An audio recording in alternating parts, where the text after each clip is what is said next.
and welcome back to now the second part of our flock gathering, which is usually all taken up with our tutorials that you can participate with the Try Me products in the flock box. Okay, I'm often not very good with prepositions, and I probably just used all the wrong ones, so I apologize. But there's an example of a mini landscape, so we'll show you how to do this. And then there's a little example here of the fabric. It's all sealed up in a little envelope of the fabric piece that has got a little tomte or a little gnome on the front, and I'm going to show you how to make these little mini pictures.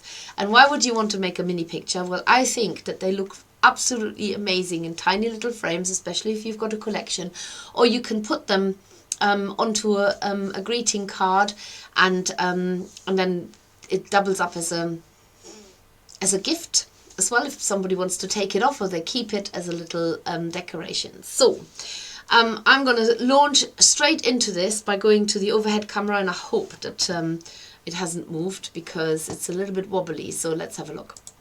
Oh no, that's not it. That's still me. I'm not overhead. Here we go. That's the overhead camera. So I've grabbed a few bits and pieces. These are all bits that I've pulled out of a jar. There's actually an Angelina fiber running through it, very annoyingly. It's literally all the colours that I just could quickly grab, from green to blue to white to red, and there's no orange, but I can make orange. And the other thing I have got is I've got some pinking shears. Haha, crocodile teeth. And they are really lovely if you want to use the fabric to put it on a card. So I don't like cutting with them because they just feel so. I thought by now somebody's thought of a much more, I don't know, a way of cutting with these shears that doesn't feel so butchery. So pinking shears, if you don't know it, they make a zigzag line and finish off the edge of a piece of fabric really nicely. So I'm going to do this now to get ready for my mini picture. I'm going to do the first one, just making a little landscape, maybe sort of a little British or English landscape, as you might find it in a picture book. So obviously when you cut the edge, be really minimalistic, because you're not trying to reduce the size of it. You're just trying to make it a nice pretty surround. And I'm just going to zoom in a little bit. So this might, again, you know the drill. This might be a bit weird when I do this, because I'm having to do this manually. I don't know any other way of how to do this, but just coming in a little bit so that you can see the picture a little bit closer up to you. There we go. Okay, so in your flock box you had a piece of felt, you had a piece of pre-felt, you had a piece of hessian, and you have some cotton canvas. And there are many other fabrics that you can needle felt onto. You can also needle felt onto tweed, a woolly jumper. It doesn't have to be cotton, it can be another type of fabric. As long as you can fit the needle through it, whilst you're laying wool on top, you can virtually use anything. So as long as it doesn't break your needle, anything's possible. So I've cut the postcard size felt into half. And you don't even need to, I mean, you could sort of draw the lines on if you wanted to make sure that you know where you're going with this landscape. So just draw a horizon here in the back, and then you know the line above is the sky, and the line below is land. You can make it bigger, the sky, or smaller. And then you could, I mean, it all depends how you want to lay it out, but you could have another sort of, I don't know, another area here that will definitely be closer to you. So you've got the sky, you've got some land in the background, and a little hill in the foreground, which will be closer to you. So I'm also going to stick with these two very simple lines.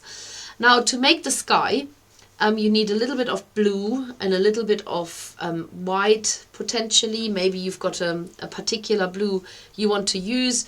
You can also mix in a bit of purple to give it a bit of a mood, and all you're going to do is tiny amounts of wool like this. So it's more about you choosing the colors rather than you designing the sky, because the sky almost designs itself by just you mixing the colors.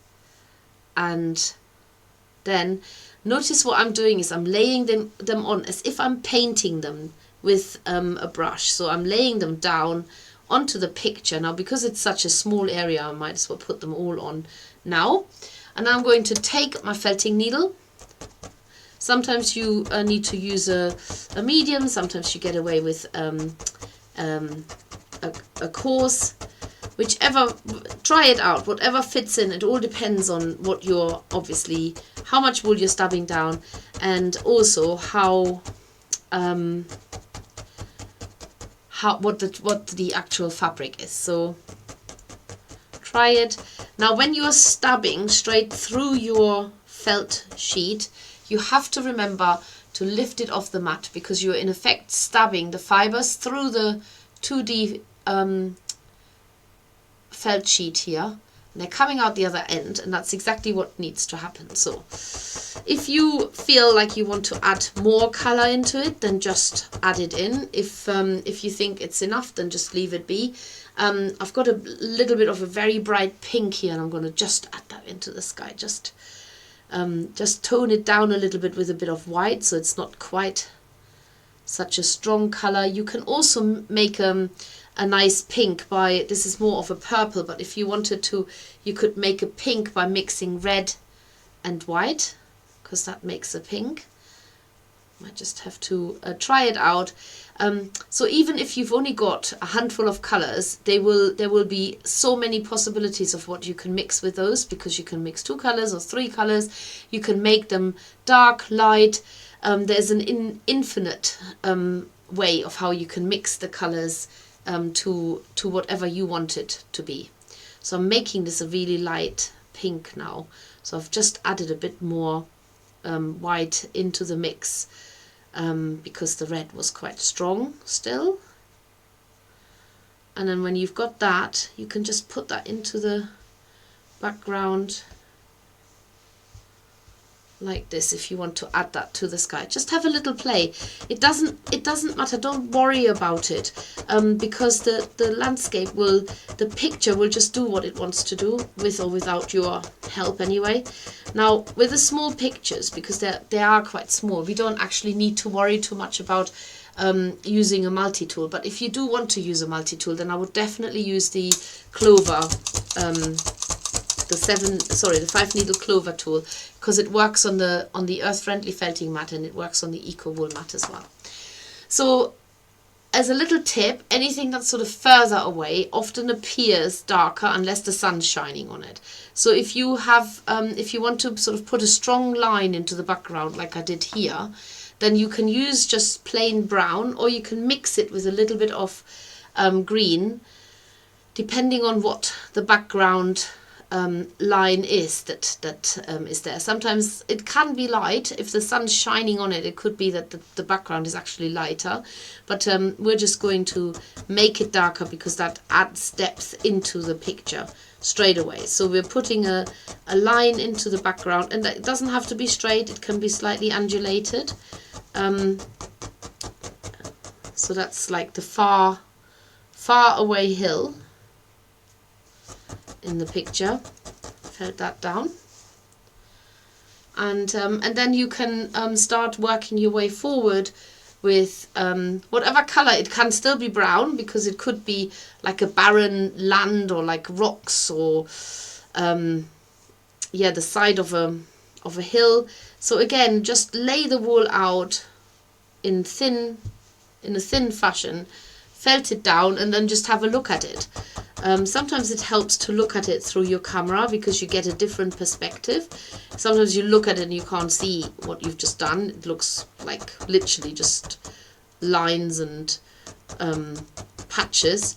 But as soon as you lay it out and you look at it through your camera, you start seeing different things. It's like it's magic, because your eyes see one thing, but then once your brain starts making sense of it, something else entirely happens. So you can even add different greens onto the same area that you're trying to felt down, because the land can be broken up by I don't know, by, you know, one might be a field and the other one might be a meadow and the next one might be something else. So you can just break the land up as well. Now if you wanted to put water into there, say you wanted a little well, it would be quite a big river running down, or it could just be a little lake, then just give it, don't make it exactly blue, or don't make it exactly white or exactly grey. Make it something that's sort of recognizable as water, so it's not green, but you could give it a mix, so we could have like a little lake there. Let's pop that down and see what happens. Just put that down here, and like I said, make sure you do look at it through a camera, or take it away and then look at it again, because things definitely happen when you look away and look at it again. And then you can maybe put a little sort of edge in front of it, so it doesn't look like the water's about to run out. So we want to frame it a bit like this. You can use your multi-tool, step it down a bit faster. And then we're going to start working on this part here. So the further forward you come, the lighter your colors will be. So get maybe some lighter colors worked into this area, and then you can do the same on that hill, which is right here at the front. So we want that to be really close up. So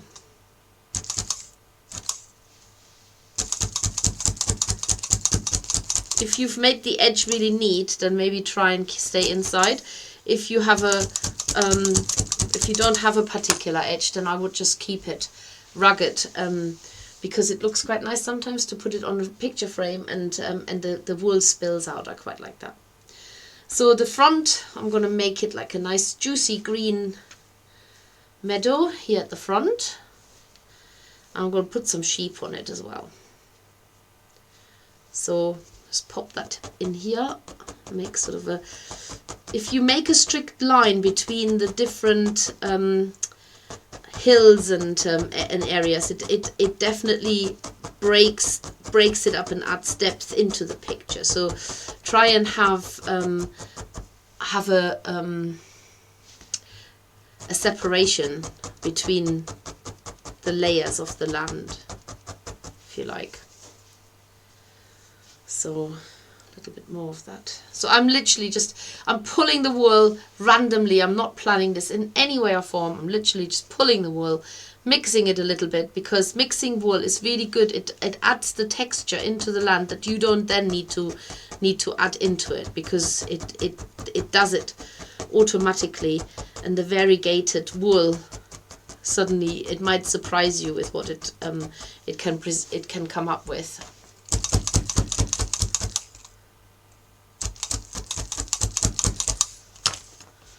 So a bit of a stronger line here between that hill and the background.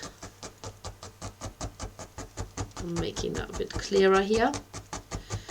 And once you've filled the background in, you've got everything is possible now. So what you can do is you can put a tree here in the front. For this, I love using brown curls, because the curly part, they look already like tree roots. So you could felt these down and allow them to sort of follow how they want to be for a tree trunk. And I'm actually going to make it a spring picture with a tree in full leafage, if that's the word. And you could use some curls for that, some green curls. I've literally just picked them out of the jar. They're quite clumped together, but it's fine for the tree. Just taking a few bits off. It just adds texture into your picture. So of course you can scale all of this up as well. So if you want to have a go at little pictures first, where you feel like, you know, you have more of a chance to churn out lots of them and practice your picture making, then feel free to do that. What you see me do now is I'm mixing green wools together, because again, nothing in nature is ever just really flat. So you want to get a little bit of a texture going here. I'm even going to put a bit of that brown curl into it, because you can often see the tree branches through the leaves. So I'm just adding a little bit of brown into there.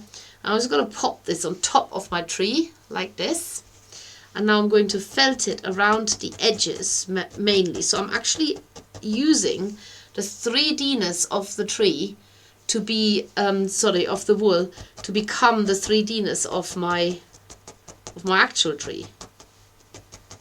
So I'm just going to make that fit into the picture here. So I've got my tree now sitting here in front, right at the front. Obviously it's sticking out into the background, but that's what we want. And now I'm going to put a couple of sheep here in the foreground. Now the sheep are literally just a white blob and a brown blob. So I'm going to felt these down like a little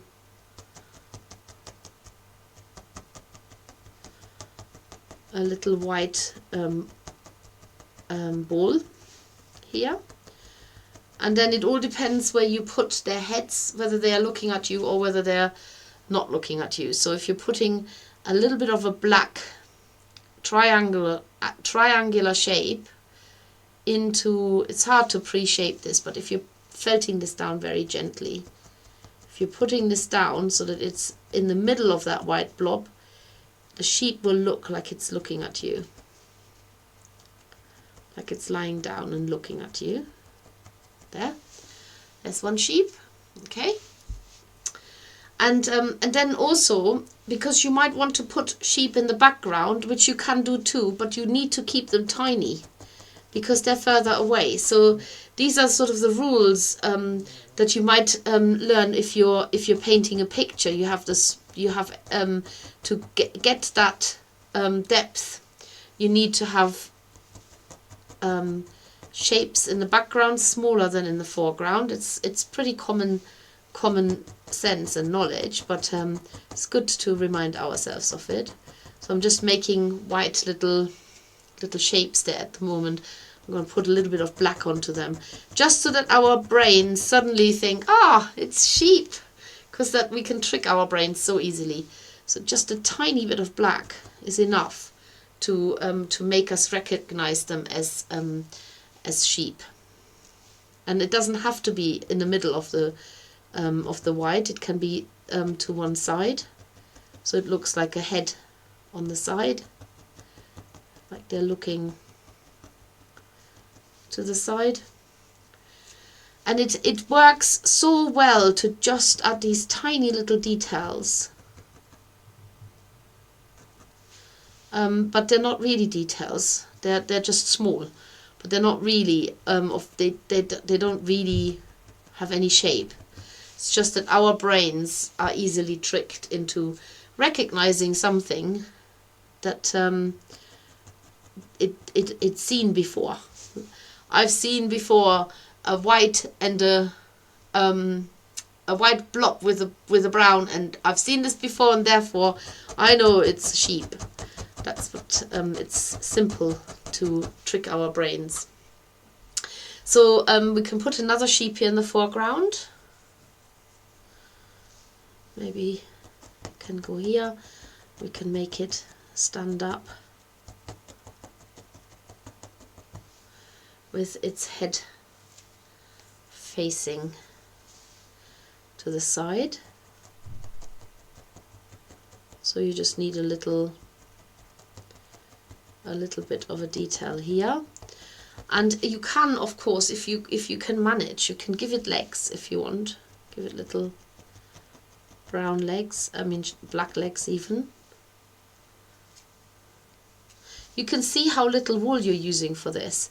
By the way, if any of you are happen to be around on Friday, I'm on Sewing Street, you'll be in for a little bit of a treat if you're getting into the landscape picture needle felting, because I've put together a bundle that's called Fiber Frolics, Steffi's Fiber Frolic, and you'll get a massive palette of wools and 2 landscape picture instructions, and you get a felt to felt onto. So it's definitely a really nice bundle to get your hands on, and it's exclusive to Sewing Street as well. I'm just integrating some of the shapes that I've actually put down into the picture a bit, so they're not floating. So I've put a bit of colour underneath there, and if you start seeing that picture, you begin to notice that you just begin to notice that it sort of adds depth into it, because you put the sheep here in the foreground. That meadow here in the foreground is sort of going, you can tell it's going back, and then you've got all these little sheep here in the background. That lake is massive, so I'm going to reduce it a little bit because it seems like an awful big thing. But you can just cover it up a little bit to just make it look a little bit less big, only because I don't think we have such big lakes in the countryside in this country. And then just one other thing to conclude this little picture.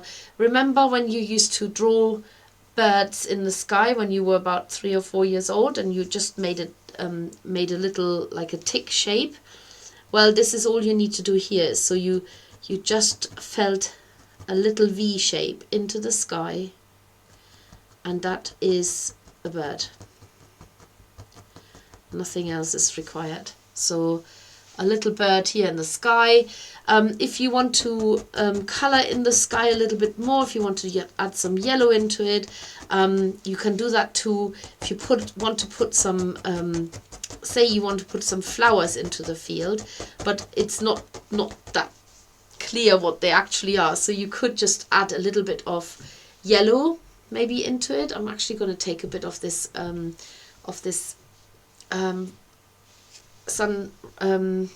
sunset top here. I'm mixing it, because if you add a little bit of yellow into the field, it suddenly looks like there are flowers in there. So just add that in there, so you don't need to needle felt every single flower head, but looks like there's sort of maybe some flowers there in the background. And that's basically the simplest way of doing this. Now, if you've got a card, this is the smallest card I could find, which is ginormous. But if you have a card, you can put this on your card. You could even draw. I haven't planned this very much, so I'm just going to do it anyway. You could just draw. Have I got a ruler? No, of course not. You could just draw. So I've just got to improvise. Okay, I haven't planned this. Okay, this could turn into something hideous. Okay, I'm just going to use this. But in theory, what you could do is draw. Let's just make sure that pen is writing. Yes. A couple of lines. I'm not a card maker, as you will find out now. You could just draw a couple of lines like this, just in case you have a big card like I do. So, oh, I can't even see that now. I'm just going to go out of the picture for a minute so I can draw this line. This is probably going to go completely stupid. Anyway, I'm drawing this. Oh God. Okay. I'm drawing double lines now. Anyway, you could draw a line. No, don't do that. Okay, don't draw a line. Just keep it as it is, or whatever you do when you're a card maker. Some of you will be. If you have any suggestions, throw them at me now and I'll read them out. So just let me go to the front camera so I can actually look at some of your suggestions. What would you do if you made a card? Have done an A4 landscape. It was a present from America with sheep. Oh, that's nice, says Margaret. I want to stay off work tomorrow and make a landscape. Yay! Oh, but you have a sad face, which means you probably can't because you've got to work. That's beautiful, says Sharon. Looks great, but a bit fiddly. Not sure my fingers could manage to pull off tiny bits of wool. Margaret, just make a big picture. What needle do you use for this? Is a fine one better to use? To be honest, I don't even know what needle this is because it's not marked, but I want to say it's a medium. It's definitely not a fine. So yeah. Hi all from India, Jill and Wendy. So I'm assuming that India is a person, or unless you are from India and it's Jill and Wendy. But anyway, hi. Hi from India, Jill and Wendy. Okay, so India could be a person, or it could be oh, it's you, Wendy. You're in India. And Jill. Oh my goodness. Oh, it's late in the evening. The penny has dropped. Hi, Wendy. How are you doing? All the way in India. That's amazing. Hi, Jill. Hope you're having an amazing time. That's so amazing that you can watch us from India. Oh, I mean, I don't know why I think it's not possible, but that's such a nice touch to be joining us. Thank you. It looks fabulous, says Liz. Pre-felt is soft felt, so it's fragile. You have to be more gentle felting on it. Yeah, but you can, I'll show you in a minute, you can do this too. Can you move work up a bit, please? Oh, sorry, I was out of the picture. Oh no, I've never used pre-felt. Interested to see how this felt. Okay, let's do the pre-felt. Let's do the pre-felt. So, same. Let me just have a look. What am I doing with my overhead camera? So the pre-felt works exactly the same way. I'm going to keep, well, I keep it that size, okay? It works exactly the same way. You don't need to worry too much about it being softer. You just need to make sure that you still pull it off the mat when you're done. So you can cover that completely the same way as you have done with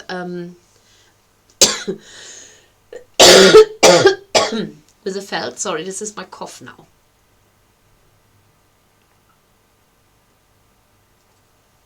I'm trying to make it go away. Again, color in your background. I'm going to use a bit of purple here, only because I'm running out of light blue.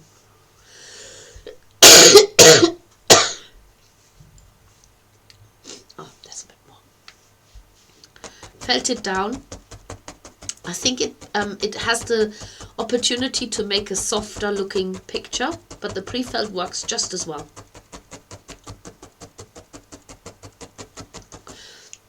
And you can use your multi-tool.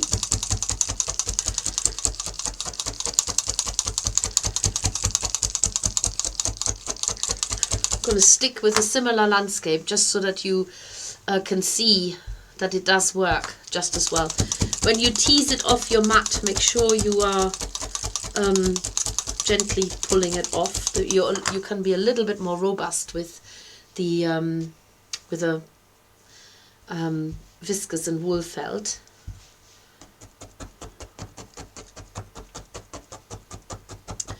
And I think because it's a softer background, you can actually almost sort of get a softer looking. I'm going to make it a nice pastel-y coloured picture. So I'm just going to put some soft colours in here now. Slightly. I haven't even used the colours that that you're getting in the flock box, but this one is amazing for just adding details into the. I use it in a minute in this picture, so you see what it can be used for. So I'm just going to actually make that almost like into a big flower meadow. Shall we do that? That's what I fancy doing. So using some more of that. I definitely don't have an awful lot of these really bright yellow colours here, so I'm going to have to be a little bit inventive. You can see that because you've got that soft white background, your whole picture suddenly becomes a lot more mellow, and that I really like that actually. That's really nice. So let's see what I can mix with that. It's actually blue that I'm mixing now because I've run out of yellow. I'm looking around. Oh, there's a bit more green there. Let's grab that.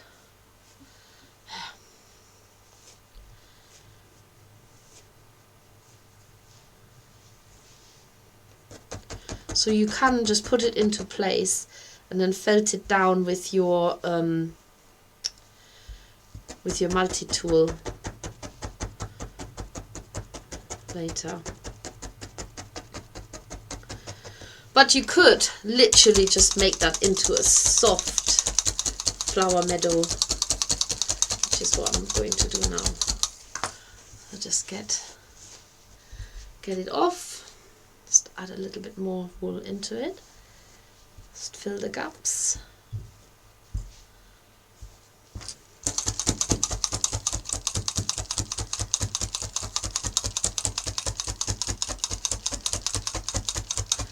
And then let's use this wool here because it's got these beautiful colours. I'll throw a bit of purple into it as well. So you basically, to make flowers that are a little bit closer up, all you need to do is just put the flowers in the foreground like little flower heads, and then you can be quite creative in putting little different colours. I'm just going to reach for a little bit of yellow, because I can just see it, a bit of orange, golden yellow. I'm just going to put that in the center here. So that's my first flower with a little bit of yellow in the middle there. And I'm now going to use this, and I'm scrunching up the wool, and I'm putting them into the field just as a little flower head. I have no idea what flowers they are, but I'm putting them there just like that. So with every one that I'm putting down, I'm lifting the sheet off, because such concentrated stabs fastens it onto the felting mat. And I'm going to put the odd purple flower into the field as well. So they're all fairly in the foreground.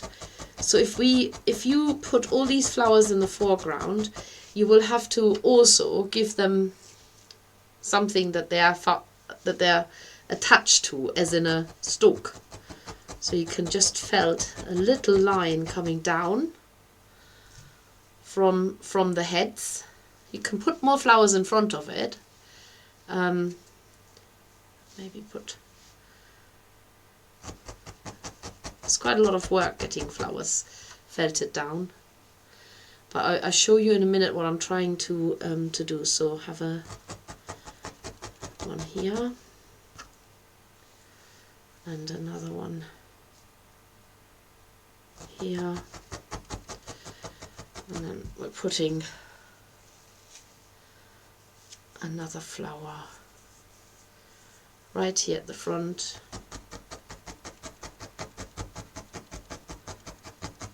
Like that. Okay, so then what you can do is, because you want to create that depth, instead of putting more flowers down, all you're going to do is you're using the same colors that you used at the front, but you're actually putting them into the distance, so that it almost looks like the flowers in the foreground, the whole area is covered, and it's going far back into the background as well. So this will just imagine that this is all the foreground of the flowers, and then there are more flowers all the way in the background. You can even add a little bit of purple into it, and then add more flowers to the foreground, so that they literally reach all the way. And you can imagine you're standing right in front of the flowers, and you can see all that area is covered in flowers going all the way back to where you can see the big the big sheet of flowers in the background. So, and that basically is just a way of demonstrating to you, so you can start making the flowers that are going back a little bit smaller and keep the ones in the foreground nice and big. But this colourful wool works perfect for flowers. Look at it. Works also great for sunsets. So yeah, that is the name of this top, is called Sunset. And the dragon mix, which is the free wool that you're getting in there, or the try-me wool, is great for adding a heathery look into a landscape. And I will show you this just quickly on the picture that I've just needle felted here.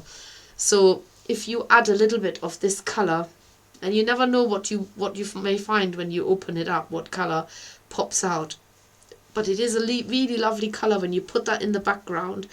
It gives the impression of sort of a heathery cover.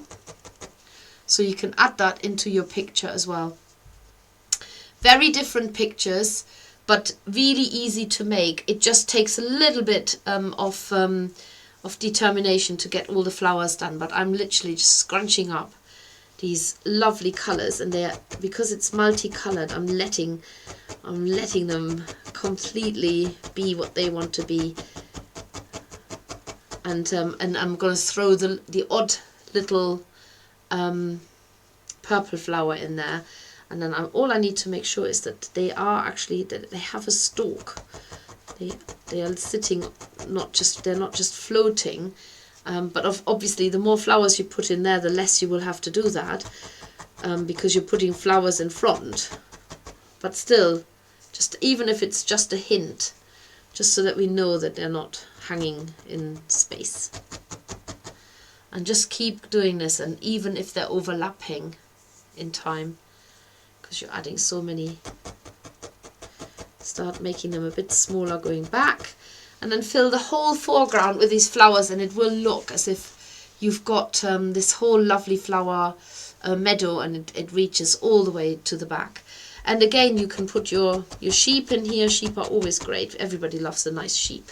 You can go a bit bigger with the sheep if you want to. So I have one here that's maybe standing and looking at you.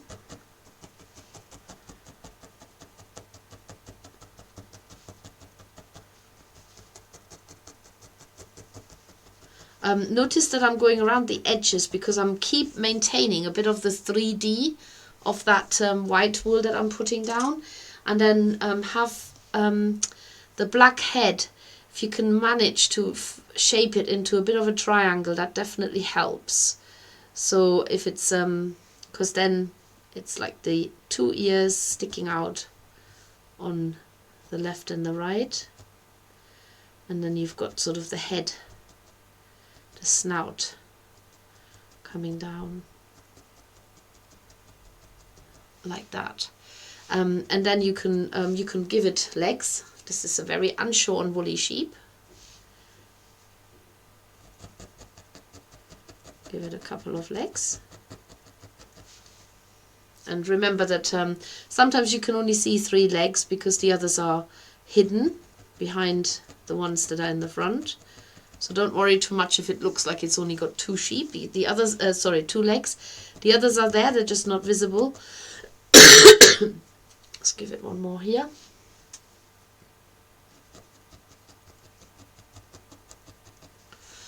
And then if you want to do more. You can add details into the background still. But I think the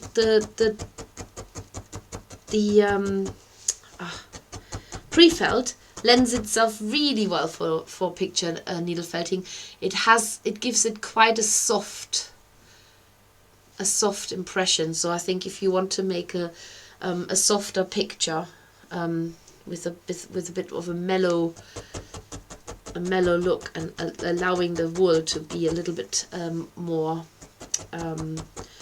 how can I say it? It's almost like it's a watercolor, isn't it? Like a really lovely watercolor. Then do that. And I mean, oh my goodness, you can add so much into the picture, especially when you're adding something into like a sheep or something like that into your picture. Make sure that you're putting something in front or underneath it. Almost, it's either like a shadow, or it's where the grass looks a little bit darker because it's standing on it. So don't just leave it floating, put something else into it. But even if you want to put a boulder down, you don't even need to worry too much about shaping it and thinking, oh, how can I make that? Just literally scrunch it up, your boulder color wool, and just pop it into the landscape and see what it looks like. Put it there. And then what you could do is, because you don't want it to float, just add a tiny bit of green wool in front of it, and suddenly it looks like a little, it looks like there's a little mount there. So yeah, all of that is possible. And in here I've even put purple in the sky. You can sometimes even just with your needle determine sort of where the background is, and you can put a little bird in the sky here as well. I'm using a slightly softer color because I feel that the whole picture is a lot softer needle felted onto the pre-felt. And similarly, you can felt onto hessian. The hessian is probably the, so in terms of harshness, this one is the worst. Then this one. You have your picture here that you can also use to color in. We can do that very quickly together. You can choose the colors entirely however you want them, and you can add also details. So I'm going to use this red from the sunset top. I'm going to make these a little bit shorter, these fibers, so I can follow that line of the hat. So all you're doing is you're just, and I'm sure I'm using just a medium needle. It's one of our needles, but I must have grabbed one before they were marked. So little wool, that's the trick. Little wool, don't go crazy. Sometimes you don't even have to color everything in when you're coloring in a picture. Little wool.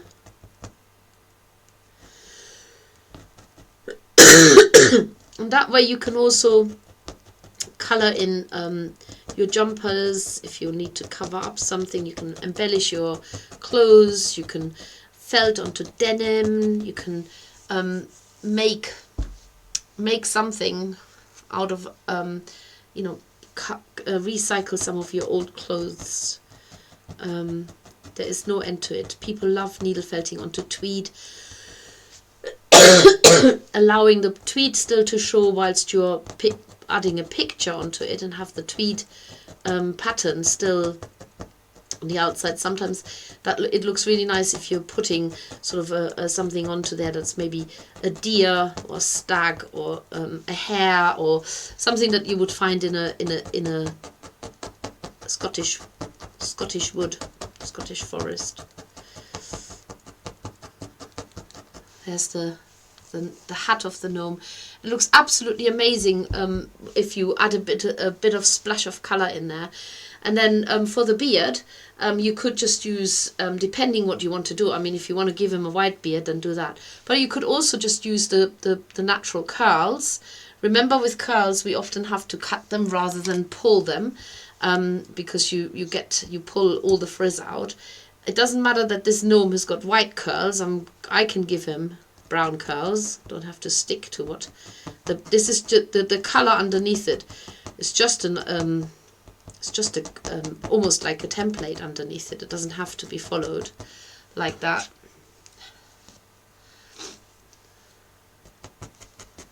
And if you don't like it, pull it off, put something else on. So if you want to have a look at what you could do with the hessian, we have already got a really useful video tutorial on our YouTube channel where we've been using, I think it was water-soluble paper, maybe, yeah, it was water-soluble paper, to needle felt flower shapes and then felt them onto it.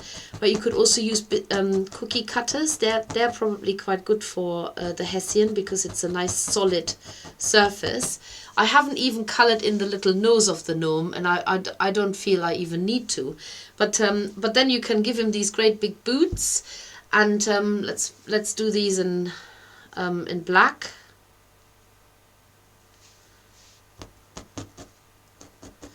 And then I just have to find some wool to connect his boots with his body. So I might just use a slightly lighter version of that. So yes, so color in your piece of fabric. It all comes out at the other end. That's absolutely what needs to happen, because you're punching the wool through and it felts down as you're doing it. People often ask what happens if you wash this. It'll felt it even more. So make sure it's nice in the right place, and then it just it just felts it more. Just adding a bit of brown in here so I can connect the boots with to the body.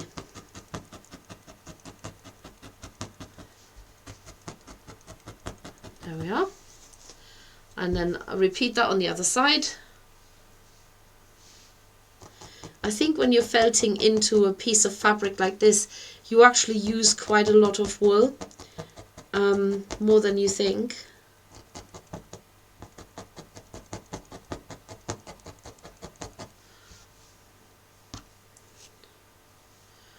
Just going to put a bit of wool in here already and then finish off the boot.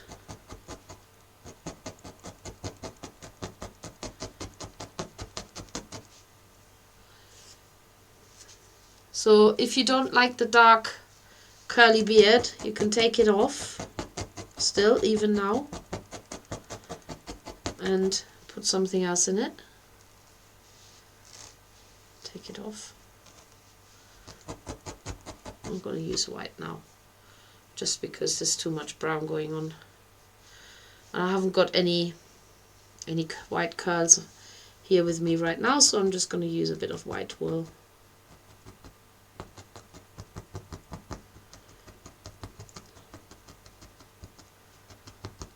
There we go. All saved. And you could even cut it straight there.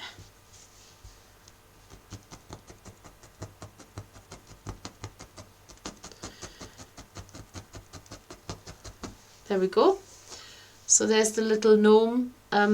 One of the feet is definitely bigger than the other one, so you can felt that down a little bit more. But there's there's no end to it, and I haven't even felted the little nose because I don't have any pink lying around here. So is that true? Just scrounging for wool. No pink, no flesh pink anywhere that I can see. Oh, just when you need it, it's not here. But anyway, so I'm just going to leave that unfilled, and that's it really. So yes, hessian is the same. You felt onto it, but I think what works really well with this, if you have a biscuit cutter, which I just had a second ago somewhere, I tidied it away before I started the live stream, so that's always the story of my life. I tidy things away and then I want it. But you can lay a biscuit cutter on there because it's a really nice solid background, so you'll be able to felt the wool straight into it and make some neat shapes on there. So with this you could also put it on a card. That looks quite nice as well. You have to cut the edges really neat, and then you can take some of these strands of these bits that come off naturally, and it gives it a nice edge, but you do need to cut them quite straight to start with. And that's really it. That's your 2D lesson today. So from soft pictures to quite distinct pictures there. Two, I can't tell anymore. This one was the one that I just made. It's all possible. And on here actually what we've done is we've drawn some flowers onto the fabric, so you could do that too. Draw onto it, so it doesn't all have to be needle felted. And you can and here also look, the whole shape has been exaggerated, and there's been a little pom-pom put on there as well. The options are absolutely endless. You have you have so many possibilities with 2D needle felting. So there's a tutorial out there that is the flower onto an hessian to make a bunting, and then the other one is there is a tutorial out there just landscape needle felting.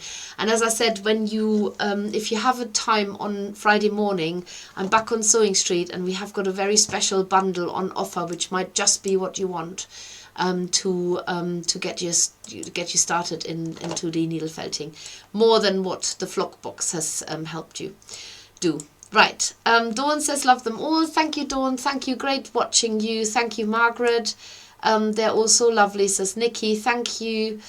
Thank you, Steffi. Brilliant. Thank you for watching, Diane. I have done a bee by the sea. A bee by the sea. I like it. You have to share it with us. Dragon blend and fairy blends are amazing, says Katarina. Yeah, I love them too. Love the gnomes, says Jane. They are great. It's very clever, says Liz. Hi all, says Diane. Well, hi all. Hi Diane. You can rewatch the whole thing later too. Yeah, absolutely. Because Ilona was joining late. I want to do the 2D. So obsessed with this, says somebody. I'm replying. Somebody's replying. Hannah, I think. Hannah, that sounds like you. It will be a nice simple project for you to do once it's finished. I want to do. Oh yes, it is you, Hannah. Okay. Coughs always get worse in the evening. Yes, sorry about the coughing. So Hannah is still working on the dragon. That's absolutely fine. You can work on two things at the same time. One needle in the right, one needle in the left hand. Don't try that. I'm going to work on my phoenix wings first, then the landscape. Nice. Glad that you all got your priorities right and you are planning your next project. That's what it's all about. So that's all from me tonight. Take care, everybody. Thank you so much for watching. Thank you for all the love that you're always sending our way. It's much appreciated. And I shall see you very soon. Bye.